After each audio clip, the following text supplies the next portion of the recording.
Hello and welcome to another episode of NIU Weekly, another spring edition.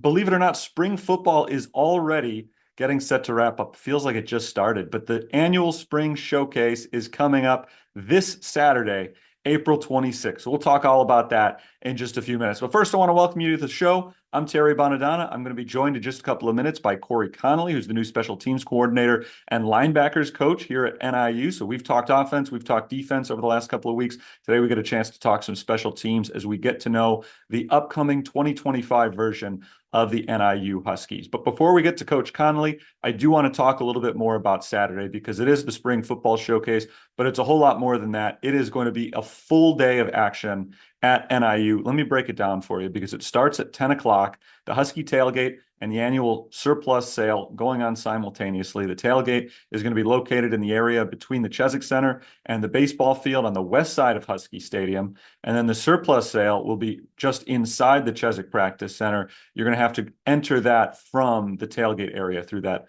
roll-up door. So your best bet is to park in Lot PS across from Ralph McKenzie Field. You can also park in Lot C of the Convocation Center, C2.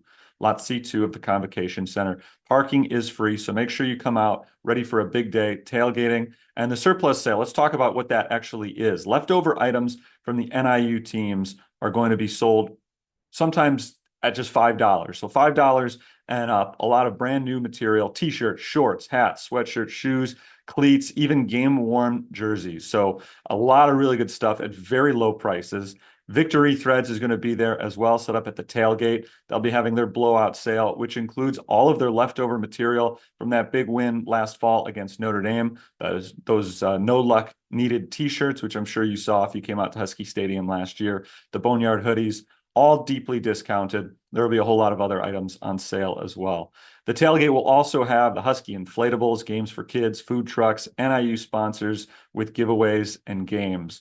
And this is important. Please make sure you note the surplus sale, Victory Threads, all concessions, including the food trucks, they're all cashless. So please make sure you prepare for that accordingly. Note also that the surplus sale and the tailgate will be shutting down at 11:30. So come early, 10 to 11:30. Come to the showcase to take advantage of those big sales. And then, of course, the moment we've been waiting for at noon, the NIU football team takes the field at Husky Stadium. That's the first of what will be 4 athletic events all starting in succession. At 1 o'clock, just down the road, the NIU softball team is in action for senior day. And then just down the way from that, the baseball team takes on Western Michigan. That's starting at 2 o'clock. And then men's soccer has a spring scrimmage going on as well, all in the same complex. That's at 3 o'clock that the soccer team has their spring scrimmage against Lewis. Every one of these events is free. So bring your cash, or I'm sorry, not your cash, it's all cashless, but bring your money for the surplus sale, for Victory Threads, for the concessions, those food trucks and everything else. But the events themselves are free. So please make sure to come out for all of that. However, not everything in life is free. Despite that, we do have some really good deals. Let's talk tickets a little bit. You can purchase your NIU football and volleyball season tickets at the tailgate and throughout the showcase. This week, NIU announced a really great new opportunity for the upcoming football seasons. Remember, 2025 is NIU's last year in the MAC, which means we're getting ready for the move to the Mountain West Conference. That is going to bring some change in the ticket prices for season tickets, but if you purchase 2025 NIU football season tickets for this final MAC season before June 30th, again, before June 30th, 2025, you purchase season tickets for this year's football season, you will lock in those ticket prices for the next 2 years. So your 2025 rate will be the same rate for 2026 and 2027. And those are going to be really exciting seasons because we'll be seeing all these new Mountain West opponents coming through, some of whom we've not seen here before. Air Force, Nevada, Hawaii, New Mexico, San Jose State, UNLV, UTEP, and Wyoming. They're all coming to town in those next couple of years. So get your season tickets early for this year. Make sure you get them before June 30th when ticket prices are at their lowest, and purchase prior to the renewal deadlines in 2026 and 2027, and you're going to pay 2025 prices for those first 2 seasons in the Mountain West. The lock-in rate applies to West Side reserved and general admission tickets only. It's a great opportunity. Jump on those season tickets before June 30th, or how about doing it right now? Right now, you can get those season tickets at niuhuskies.com/tickets or by calling 815-753-PACK. That's 815-753-7225. And if you've already purchased your season tickets, even before the announcement was made this week, you're all set. You're already locked in as long as you renew before those renewal deadlines in 2026 and 2027. A lot more detail on the tailgate, the showcase, and the lock-in rate at niuhuskies.com. So go to the website, check that out. We will see you on Saturday, April 26th. All right, you've heard from me enough. It's time to hear from somebody else. Let's welcome today's guest. Our guest on NIU Weekly today is another new member of the coaching staff. Today, it's the new special teams coordinator and linebackers coach, Mr. Cory Connolly. Thanks for joining us. Welcome to the show.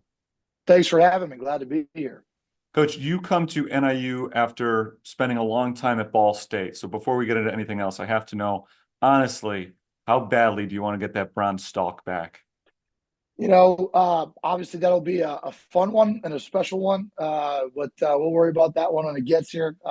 Just focused on spring right now, and then we'll take it one day at a time. Tell us a little bit about your history around the game of football. And, you spent a long time at Ball State. You were there for about a decade. So what was it like for you in terms of growing as a coach into your current role? Yeah, absolutely. Growing up, I always played football. I was always multiple sports in our household. I was the oldest, so I was the first boy to go through it. I got a younger brother, and obviously played from originally from close to here, from Aurora, Illinois. So played high school football there at Waubonsie Valley High School in Aurora, and then played at Quincy University, Quincy, Illinois. And then my first coaching job was at Carthage College in Kenosha, Wisconsin.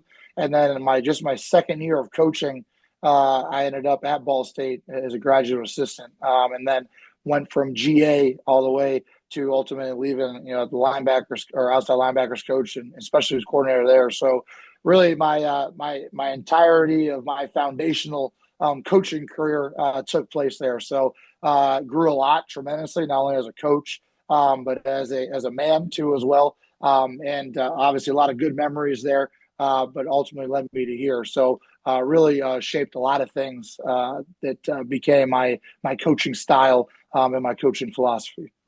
We know that there was a coaching change made last season at Ball State. I don't know what that was like for you, if there was a possibility you'd still be returning with the new regime, but just take us through that process a little bit. Last season ends. How do you end up coming out to DeKalb? Yeah. So, looking back on it now, I mean, you want to talk about just a whirlwind of emotions and not knowing what was going to happen. Um, Coach New got let go with 2 games left in the season. So that was its own unique battle there, trying to rally those guys and try to find a way to win those last 2 games. Ultimately came up short, but just getting those guys going there. And then our last game is Black Friday, at Ohio, who ended up, winning the league last year.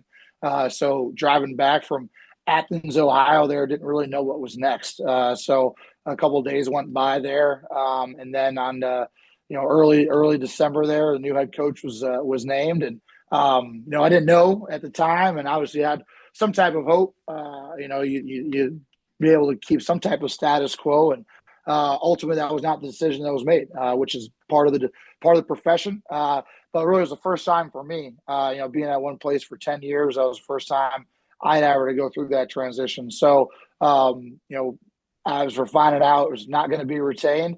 It was really, had to figure out what's next. I had to do something. I got a wife, 2 young children. So there was not any time to sit around and mope about it, kind of got right to it. And then kind of that process is a range of emotions again. You're just chasing leads. You're thinking this could happen, that could happen. Conversations with people, not quite sure what's going to happen. Ultimately, I had an opportunity here to interview and had that opportunity, and unfortunate enough to end up becoming the special teams core and linebackers coach here. So wouldn't change anything that happened. Fired up to be here. It's an awesome staff. Obviously Coach Hammock, a tremendous leader and championship program. Really couldn't have asked for anything better. So fired up to be here, but it was definitely a roller coaster of emotions from our staff getting let go to ultimately ended up here. The life of a college football coach is so often the life of a nomad, and you're in kind of a unique position in that you were able to stay at the same place for 10 years. So Yep. coming to DeKalb now, obviously, it's got to be a little bit of a shock to the system, just knowing that you've been in the same place with the same people for so long. What have been the biggest adjustments for you to make coming to a new location? Yeah, you're exactly right. I was a unicorn in that regards to where being for somewhere for so long. I was always the guy that was there. We would have new people come in, new players come in. It was always me that I had all the old stories. I knew everything. I knew the ins and outs of this and that and the other. So obviously getting here, I can just remember that first day. I didn't know what the code was to the coach's locker room. I don't have a key, so I got there to the facility and I was waiting to get let in by somebody. Didn't know what the schedule was, you name it. So really, those first kind of 5 days almost felt like I felt like a true freshman in my first college camp. To where I was exhausted and didn't know what was going on, and I was just kind of flying by the seat of my pants. So I got acclimated. Definitely leading down. We have a couple of veteran coaches here, especially on the defensive side, that have been here for a handful of years that helped bring along the way. And I think for me is just helping, getting used to being acclimated here.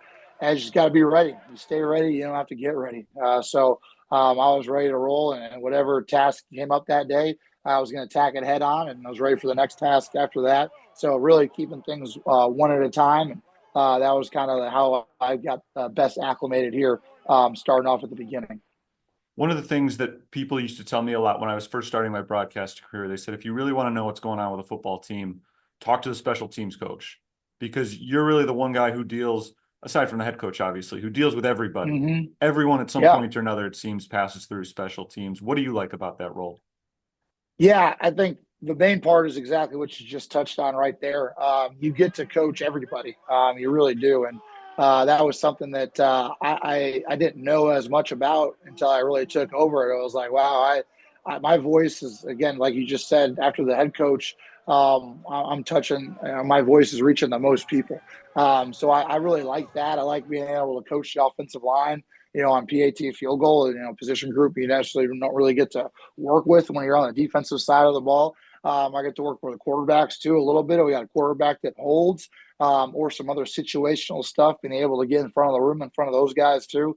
That's what I really like about it from my perspective. And then I also like to, as the position coaches that help out on special teams, no different for them. If we got a guy that's coaching the gunners or a guy that's coaching the right or left side on punt, now they're coaching maybe a guy on the other side of the ball that they have not really gotten a chance to coach on the field, so to speak. So that's what I really like about it is being able to have my hand in a bunch of different things that honestly affect the game. You're talking huge chunks of yardage. They're huge game-changing plays, and now you are directly responsible for the result of it at the end of the day as a special teams coordinator. So I don't run away from that responsibility or role. I run to it, and there's nothing I'd rather be doing than helping out the team and trying to find win the battle for field position, ultimately win football games. So I love having that responsibility and being able to coach those special teams up. We talked about the transition for you going from one school to another, but at least the transition is softened a little bit by the fact that you are familiar with NIU. You've been in the MAC a Mm-hmm. long time. You know the program, you know the facilities to some extent. But what is something that has stood out to you about coming here that maybe you didn't see from the outside? Yeah, I think the biggest thing here is the championship culture. That from the outside looking in, I know every time you'd see an NIU logo on your schedule, and you knew you were going to be in for a 60-minute game, and it was going to be a physical contest.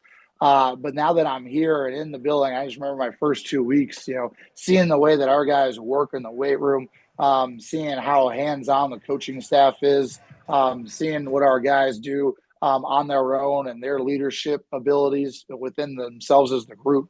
There's no question that things are just obviously a little bit different here. And so that's something that you necessarily don't see on the outside. I could always say that it was going to be a physical game. They're going to play hard. It was going to be a 60-minute contest. But now that I'm in the building, just seeing the culture that obviously starts with Coach Yamick, but has filtered down through the assistant coaches, the strength staff, to our veteran players, all the way down to our freshmen that are here and kind of learn the way we do things here. That's what has stood out to me the most is a championship culture inside the building. Let's talk about the team itself and the 2025 version of the NIU Huskies. When we look at the special teams, names like Cannon Woodall and Tom Foley and Isaac Hatfield, these guys have been here for several years, and now all of a sudden you've got a new place kicker, new punter, new long snapper. What kind of names should we start to get to know in DeKalb, and how have they looked in spring practices? Yeah, that's a great point. Obviously, I had been on the other end competing against those kinds of guys as a special teams coordinator. And then when I got here in January, obviously I knew that those guys were older and have expiring eligibility. Then when I got here in March, I was kind of figuring out who is on the roster. First I'll start, with a couple returners. Obviously, Austin Bullock had an opportunity last year as a kickoff guy. He's continued to compete at place kicker here.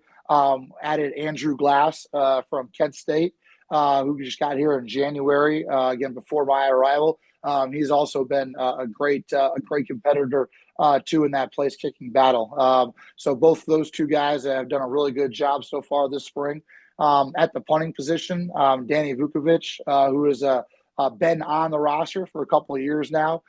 He's had a really strong spring, really strong leg, and you can definitely tell he's been here for a while, getting ready for his opportunity. So definitely have enjoyed working with him. And then obviously the long snapper room had to get renovated too as well, by bringing in Ross Pedro from Southern Illinois, and Quinn Kelly from Eastern Michigan. And both those two guys have done a tremendous job this spring. And then obviously I'd be remiss if I didn't mention Jake Seibert, who as well at place kicker, who also has been here for a couple of years, has also been entrenched in that battle too. So a really good group. I know it's a new group, and a little bit of a mixture of some experience and some not playing experience. But those guys had a really, really good camaraderie in the room. And I really have enjoyed working those guys in my short time here so far. When you talk about special teams, of course, you're also talking about the return team, the coverage team, the field goal Mm-hmm. unit. How are you able to evaluate guys that might fill those roles during spring practice? Yeah, that's a great point because obviously those guys, make up the majority of the players on the field at the time, or those special teams guys. And throughout spring, and even before spring, with our winter workouts, just starting to evaluate the types of guys that can be out there on those units. Oftentimes, those are going to come through our combo skill position groups. So, looking at running backs, tight ends, receivers, and then linebackers and DBs on the defensive side. So there's a handful of things we'll do during practices. We'll have a lot of what I would call circuit work for each unit, where it's a good opportunity, one, to teach them the skills on what we're going to ask them to do on special teams, but also an opportunity for us to evaluate their skills as coaches. That is never going to be necessarily a set group of guys. There's going to be guys that are going to rise to the top, and you're going to find, hey, man, these guys are going to probably be on all four units. But that is always an ever-changing list of guys because you're going to deal with injuries. You're going to deal with guys working their way up. Maybe they'll become a starter on a side of the ball to where now maybe they're not going to be able to play all four units on special teams. So it's incredibly important to continue to develop the middle to the bottom group of those guys because they're only one play away from maybe going from being on one unit to four all of a sudden. And they got to be ready for their opportunity. The expectation is for the position is always what I like to say. And you're always one play away for becoming that guy. Let's shift over to the defensive side because aside from special teams, you're also coaching the linebackers. And Yeah. NIU had a great linebacking crew last year that graduated. They've also got some good returning talent. Jake Gassaway is back. Quinn Erweiler is back. Mark Preto is back. Have you seen some of those returning guys take on a leadership role?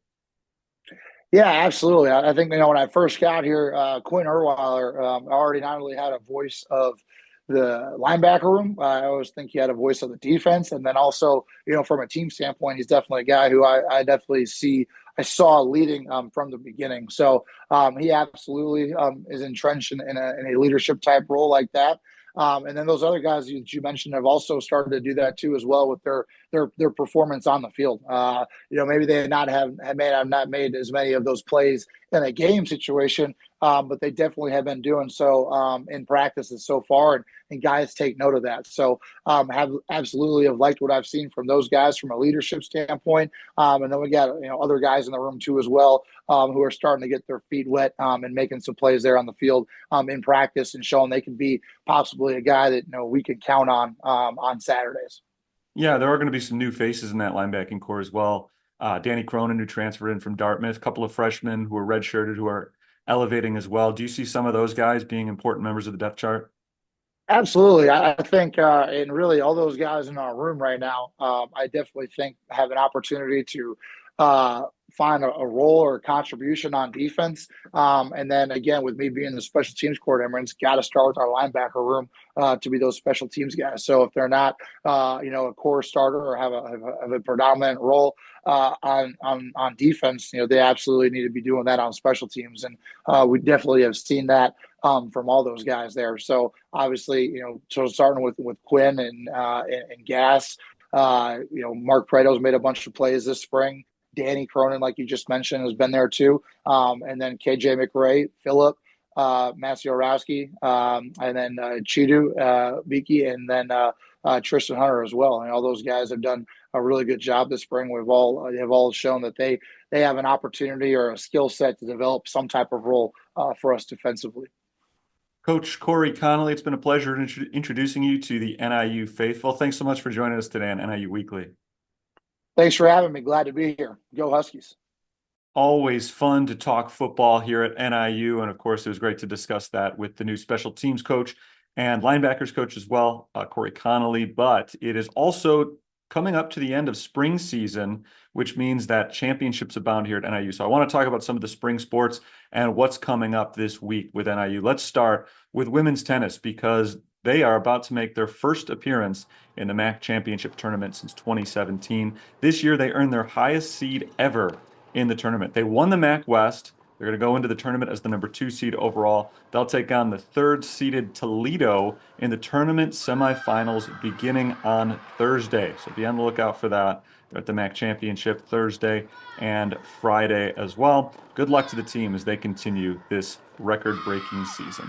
On Sunday, men's golf has their shot at bringing home a MAC title with seniors Ben Sluzis and Felix Cromer leading the way. They're at Pinnacle Golf Club in Ohio. So keep an eye on those and a whole lot more coming up this week. Let's look at the full schedule. We've talked about what's coming up on Saturday, the big spring showcase for the football team. Softball is at home against Akron. Baseball is at home against Western Michigan. Women's track and field is out in Iowa from Thursday all the way through the weekend. So something to look out for there as well. And then wrapping around to early next week, the men's golf MAC championships. And then on Tuesday, baseball is up at Milwaukee and softball continues their season as they host Western Michigan. So a whole lot of good stuff coming up with the Huskies over the course of the next week.